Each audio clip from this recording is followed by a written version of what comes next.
नमस्कार मंडळी, मी Mrinal सॅमेन mouse creation या यूट्यूब मराठी चॅनलमध्ये मी तुम्हा सर्वांचं स्वागत करते। आजच्या व्हिडिओमध्ये आपण लसणावरची करंदी ही रेसिपी बघणार आहोत, तर चला बघूया। लसणावरची करंदी करण्यासाठी मी इथे करंदी घेतलेली आहे, साफ करून स्वच्छ धुवून आणि त्यातलं पाणीही काढून टाकलेलं आहे।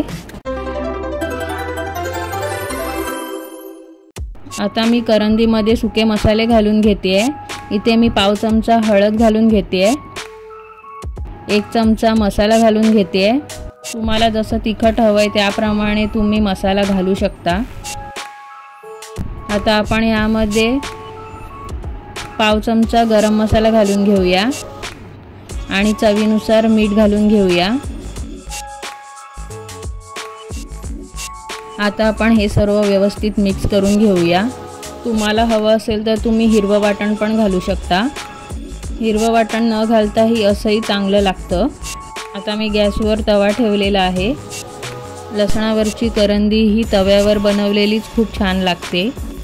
आता तवा तापलेला आहे।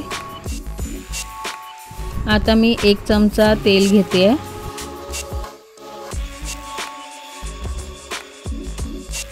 तेल तापल्यावर आपण पाव चमचा हिंग घालून घेऊया।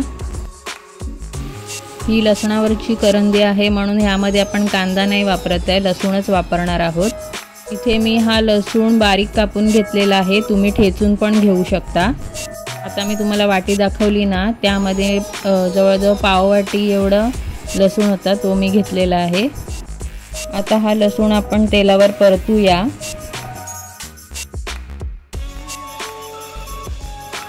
लसूण असा ब्राऊन होईपर्यंत परतायचा। आता आपण यामध्ये मसाला लावलेली करंदी घालून घेऊया। लसणावरची करंदी ही एकदम सोपी आणि पटकन होणारी रेसिपी आहे। करंदीला थोडं पाणी सुटेल तर ते आपल्याला ते पाणी आटवून घ्यायचं आहे। त्यासाठी कलथ्याने मध्ये मध्ये परतत राहायचं। त्यामधलं पाणी एकदम सुकलं पाहिजे आणि एकदम अशी सुट्टी सुट्टी करंदी झाली पाहिजे।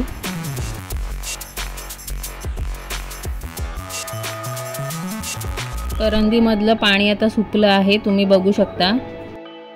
करंदीमधलं पाणी सुकलं की ती अशी मोकळी होते। करंदीला असा गोल्डन ब्राऊन रंग आला पाहिजे। आता आपली तयार झालेली आहे लसणावरची करंदी। आता मी कोथिंबीर घालून घेते आणि मिक्स करून घेते। ही लसणावरची करंदी तुम्ही पोलकूट, चपाती तसेच डाळ भात बरोबर पण खाऊ शकता, खूप मस्त लागते। अशाच नवनवीन रेसिपीजसाठी सोबत राहा, मस्त खा आणि स्वस्त राहा। आजचा व्हिडिओ तुम्हाला आवडला असेल तर व्हिडिओला लाईक करा, शेअर करा, चॅनलला अजून सबस्क्राईब केलं नसेल तर सबस्क्राईब करा। पूर्ण व्हिडिओ बघितल्याबद्दल तुमचे आभार।